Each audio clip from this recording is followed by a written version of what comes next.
What is going on, everyone? Jimmo, glad to be back in the booth doing a bit of spraying today with my buddy Chase up in Northumberland, Ontario.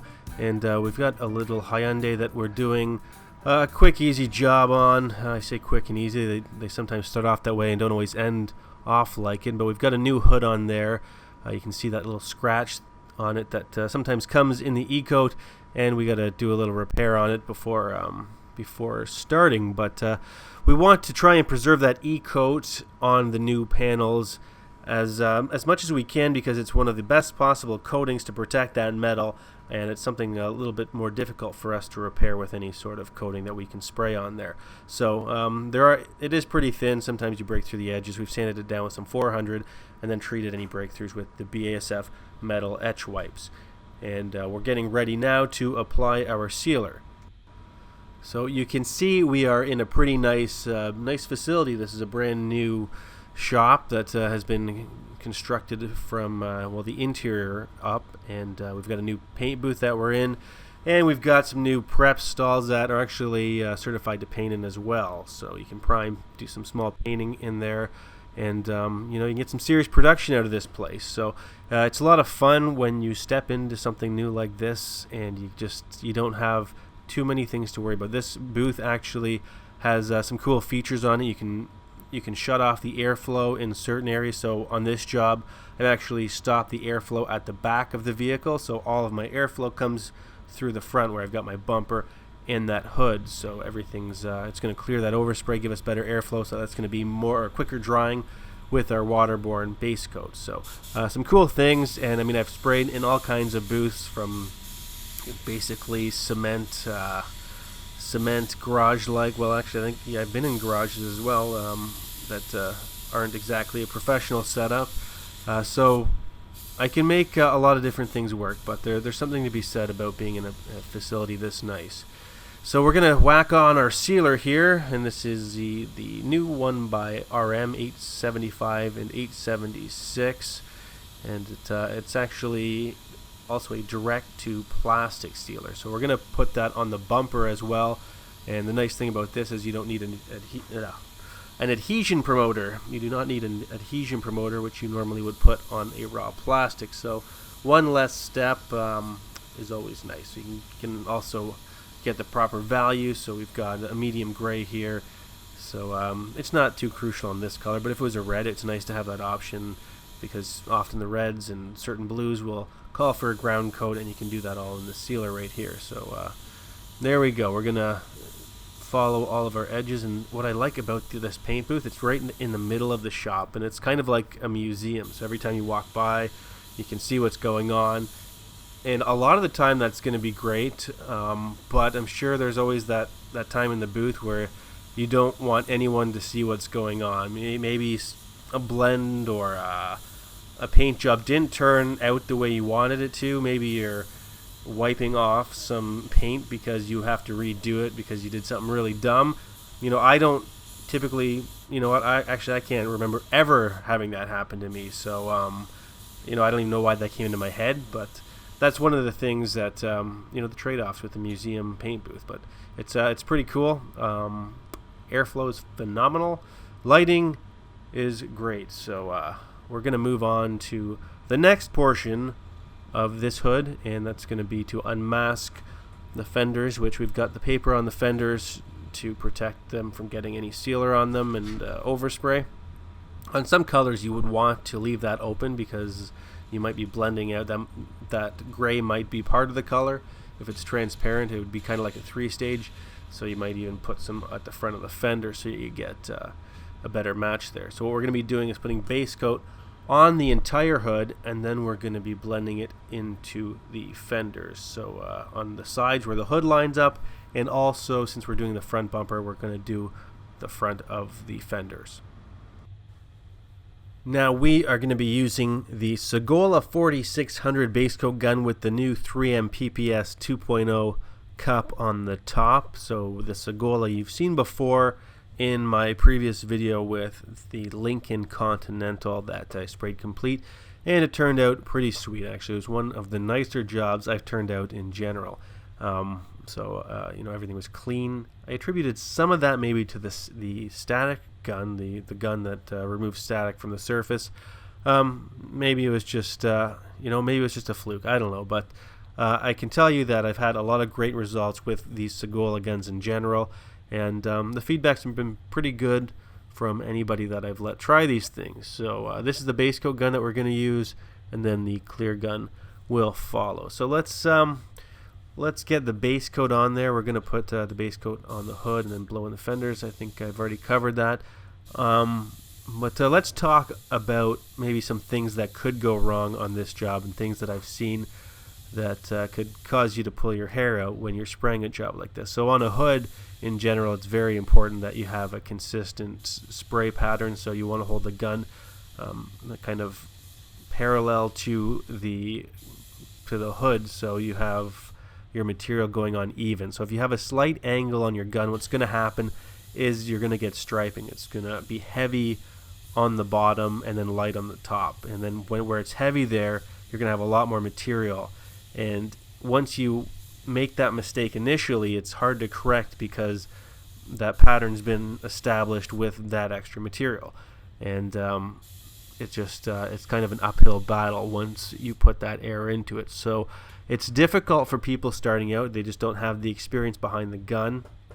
But as you get better and more comfortable with your spraying technique, then that problem sort of disappears. What a lot of people tend to do starting out also is they'll start off really close to the surface maybe, and then they'll start to pull the gun away. So they'll have the gun maybe 6 inches from the surface for 3 seconds, then all of a sudden it's 12 to 18 to 20 inches back, and they don't really realize what's going on.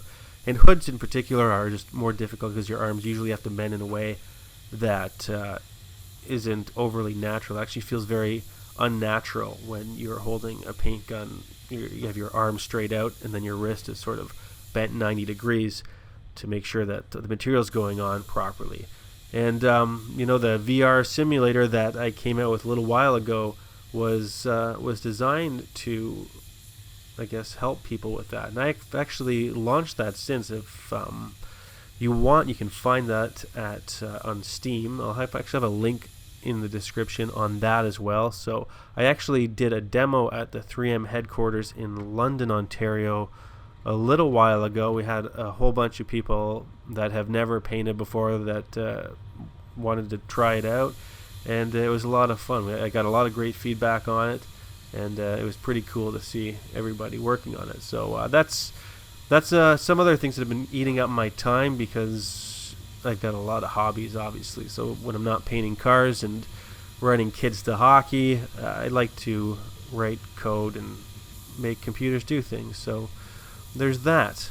So what else might people do wrong here? So another thing that can happen that would really impact how this base coat would go down on the hood is if you had a gun with the wrong tip size on it for your base coat. So for instance, Onyx here would recommend a bigger tip of 1.4, 1.5. If you had a 1.2 or maybe a 2.0, then the base coat's not going to go down the way that it should, and it's going to look funny. So it might be squeezing out of the gun. You're not getting the proper flow. It's going on dry. If it goes on dry and pebbly, then it's not going to have a nice look to it. So here it is flashing off, and actually right there on the left side of the hood, kind of left center, it actually did go down a little bit wetter in that one area that I wanted it to. I'm going to correct it on the second coat, but even a guy that's been spraying for years and years can still have those mistakes. Once that flashes off, everything's going to look nice and consistent.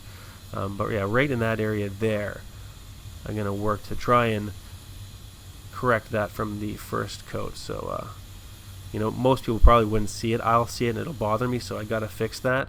And yeah, so that's what we're doing. So I can tell you a story about when I first started spraying actually it was my own vehicle.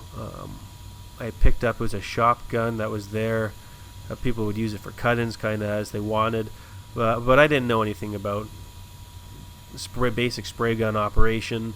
I didn't know how to check the fan patterns, and the internet wasn't really even a thing at that point. I mean, it was, but there wasn't very good content out there that was easy to obtain. So what I ended up doing, it was a 90, I think it was a 96 Dodge Neon, and it was a PX8, just a straight black. Painted the fender, everything looked okay, but then I went to clear coat it. And what was happening, I later discovered after running the problem by a rep.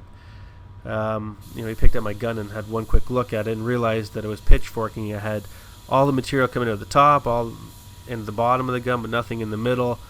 And it resulted in just like a big run across the entire fender because I couldn't get the clear to go on properly because my gun wasn't spraying properly and I didn't know how to correct it. So one of the most important things I guess I took from that was to always check your spray pattern and make sure before you start that you have an even spray pattern from the top to the bottom. And that's pretty easy to do just by hanging a sheet of paper and pulling the trigger. So another common mistake I've seen people do starting out is missing the edges of things with color. So one of the more common places is on bumpers or in wheel wells on the offsets. So on the back of that bumper, for instance. Now I don't think it's crucial on this one because I think there's a molding that would cover it, but a lot of the times on the edge it's it's a little darker. You maybe just don't want to move your head down there to look at it because you just assume it's covered because every other part of the bumper you see is covered. But usually you want to grab I use the 3M Sun Gun, or actually in this case it's a different one. It's the LED gun. I can't remember who makes Scan Grip possibly. So so you want to make sure you check all of those edges, especially starting out, because you may feel like you've hit that edge. Sometimes you don't. So that's something to keep in mind if you are new behind the gun. And when it comes to checking for coverage, I think I have talked about this before with the 3M Sun Gun versus some of the other options like the Scan Grip. I like the LED lights personally. SATA I know makes one that's pretty nice, also pretty pricey. But they claim that the wavelengths are as close to the sun as possible, which is going to help with color matching. But for checking for coverage, I like the LEDs just because when you go in the booth, there's no fan. The 3M Sun Gun, it has a fan. It's going to kick on. It can kick dirt into your paint, especially if you store it out in the shop somewhere where it's going to get covered in dirt.